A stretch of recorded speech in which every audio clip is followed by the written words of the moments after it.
केशवपुर गांव में एक साधारण किसान रहता था, हरीश।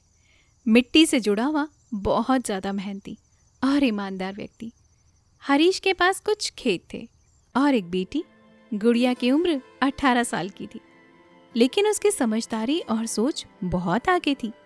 बचपन से ही किताबों में उसकी दिलचस्पी थी, साथ ही खेती में भी उतनी ही रुचि थी। खेतों की मिट्टी, बीज, मौसम, बाजार सबकी जानकारी रखने लगी थी। पर गुड़िया की माँ कुसुम को कैंसर की बीमारी थी और खेतों से आ रही कमाई इन्हीं सब में खत्म हो जाती थी। बेटिया, मुझे नहीं लगता कि इस बार बारिश होने वाली है। हमारी गेहूं की फसल कहीं सूख न जाए। इस साल सभी किसानों को बरसात ने धोखा दे दिया था।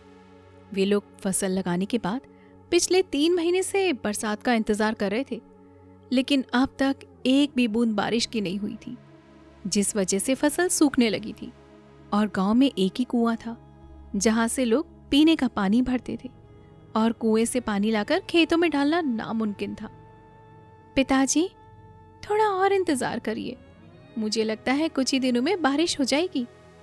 हरीश ने कोई जवाब नहीं दिया, बस खाट में लेटी अपनी बीबी के पास जाकर बैठ गया, जो काफी लंबी समय से बीमार थी। कुसुम, मुझे माफ करना, मैं तुम्हारी दवाई पानी का खर्च भी उठा नहीं पा रहा हूँ। तुम्हें परेशान होने की कोई जरूरत नहीं है हरीश, वैसे भी अब मेरा समय आ चुका है। मुझे वादा करो, मेरे बाद मेरी बेटी का ब्याह बहुत धूमधाम से करोगे। उसके लिए एक अच्छा सा लड़का ढूंढोगे जो उसे ससुराल में खुश रख सके। कुसुम की बात को सुनकर गुड़िया के चेहरे का रंग उतर गया।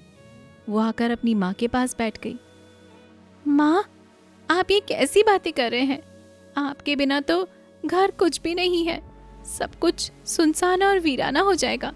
माँ, आप चिंता मत करिए, इस बार की फसल से आपका ऑपरेशन हम जरूर ही करवाएंगे। इतना सुनते ही कुसुम ने अपनी बेटी को गले लगाया और उसके माथे को चूमकर बोली, बेटी, मैं जानती हूँ मेरे पास कितना समय है और अब मेरे ऊपर खर्चा करने का कोई भी फायदा नहीं है। हरीश, तुम जो भी पैसा कमाओ उसे बचा कर रखो, हमारी बेटी के काम आएगा। कुसुम, इस बार की आधी फसल भी नहीं होगी है और बाजार में तो बस फसल के दाम वैसे भी गिर चुके हैं। हरीश ने अपनी बात पूरी भी नहीं की थी कि दरवाजे पर साहूकार पहुंच गया। साहूकार को देखकर हरीश का चेहरा उतर गया, क्योंकि वो जानता था साहूकार उसके घर में किस वजह से आया था। अरे साहूकार साहब, आप इतनी सुबह को? कुछ देर तक साहूकार कुछ नहीं बोला, क्योंकि उसकी नजरों के सामने जो स्थिति थी उसे देखकर उसने अपनी बात ही बदल दी। अरे कुसुम, क्या हो गया? काफी समय से देख रहा हूं बिस्तर पर ही पड़ी हो। साहूकार को देखते ही कुसुम बिस्तर पर बैठ गई और हाथ जोड़ने लगी। यह सब कुछ वही खड़ी गुड़िया देख रही थी। साहूकार साहब, कैंसर की बड़ी बीमारी है, क्या करे, जिंदगी का तो कोई भरोसा नहीं है। कोई बात नहीं कुसुम बहन, तुम ठीक हो जाओगी। और हरीश, जरा बाहर आना भाई, तुमसे कुछ बात करनी थी। हरीश कुसुम के पास से उठा और साहूकार के साथ बाहर चला गया। मैं जानता हूं साहूकार साहब, आप यहाँ किस लिए आए हैं, लेकिन मैं क्या करूं, मैं पूरी तरह से मजबूर हो चुका हूं। साहूकार ने हरीश के कंधे पर हाथ रखा।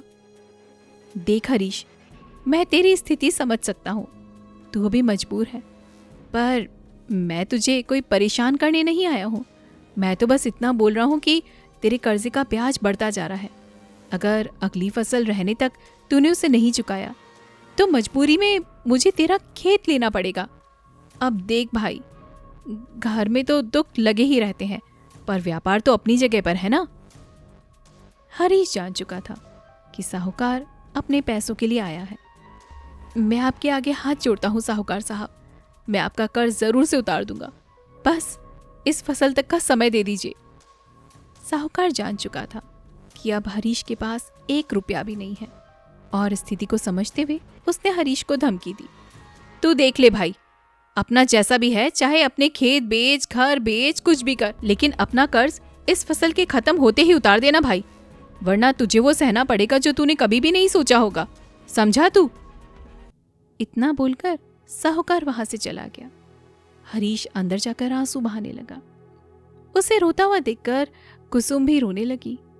लेकिन गुड़िया अपने पिता के पास गई और उनके पास बैठकर पूछने लगी, पिताजी आप क्यों रो रहे हैं? और साहूकार किस लिए आया था? तेरी माँ के इलाज के लिए मैंने उससे 1 लाख रुपए लिए थे और अब वो अपना कर्ज मांग रहा है। ये सुनकर गुड़िया के चेहरे पर चिंता की लकीरें पड़ गई। लेकिन पिताजी हमारे पास तो 1 रुपया भी नहीं है। बारिश ना होने की वजह से फसल भी सारी की सारी खराब हो गई है। हरीश ने अपनी बेटी की बात का कोई जवाब नहीं दिया और चप्पल पहनकर घर से बाहर निकल गया। वहीं बैठी उसकी माँ सिर पर हाथ रखकर बस अफसोस करती रही। और इन्हीं परेशानियों में 1-2 हफ्ते बीत गए। तेज धूप पड़ रही थी। गांव के हर कोने में मायूसी पसरी हुई थी। खेत सूख चुके थे, फसलें झुलस चुकी थी और किसान उम्मीद लगाए बैठे थे कि बारिश होगी। वहीं हरीश थका हुआ खेत से लौट रहा था, सिर पर गमछा बांधे, हाथ में खुरपी लिए। तभी रास्ते में एक सफेद जीप रुकी। जीप से उतरा साहूकार, काले चश्मे, सफेद कुर्ता और साथ में 2 आदमी। अरे हरीश, ओ हरीश, रुक जरा। साहूकार की आवाज कड़क थी।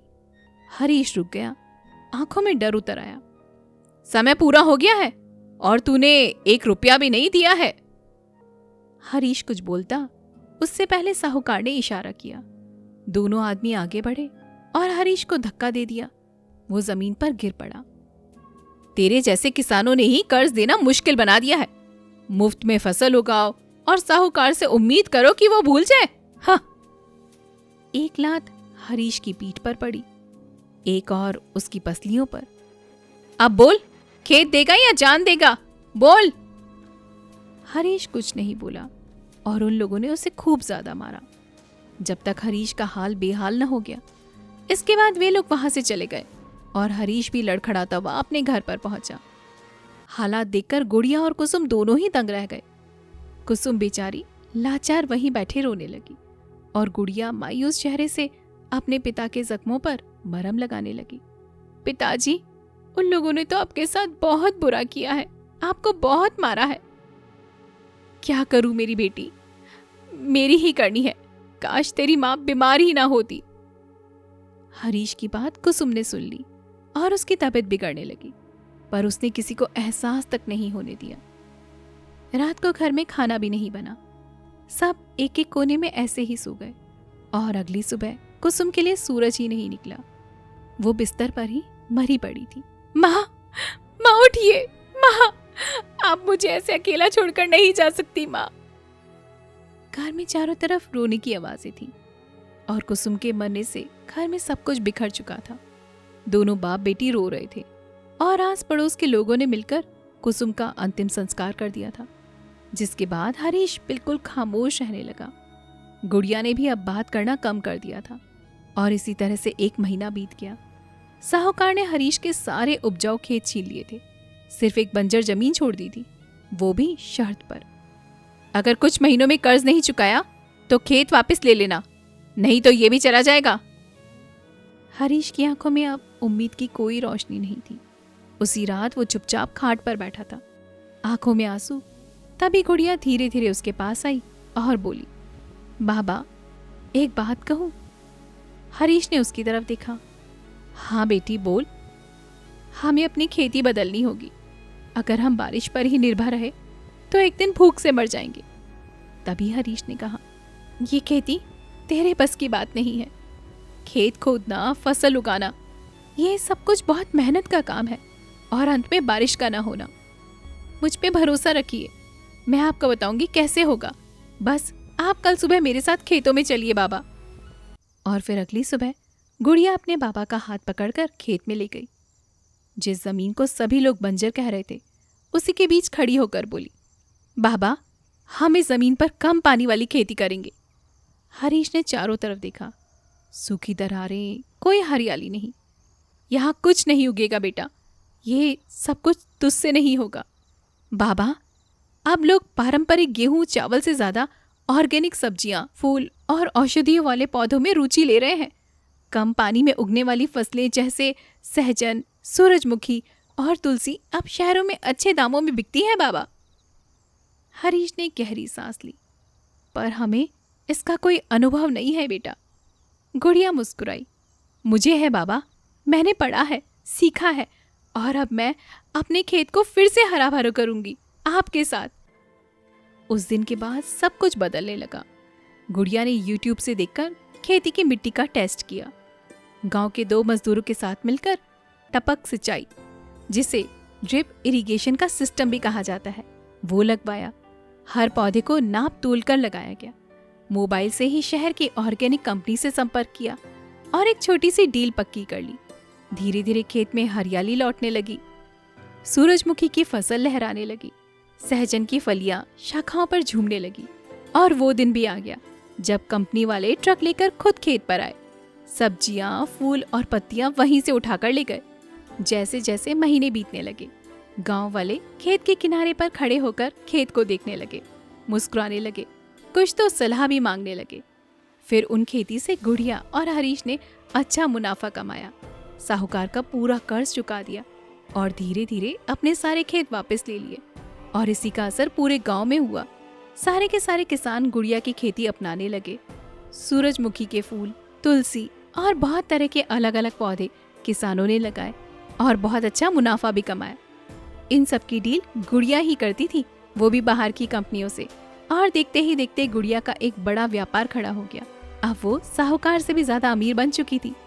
फिर उसने अपनी सूझबूझ, समझदारी से पूरे गांव का रूप और माहौल ही बदल डाला। हर कोई गुड़िया की तारीफ करने लगा।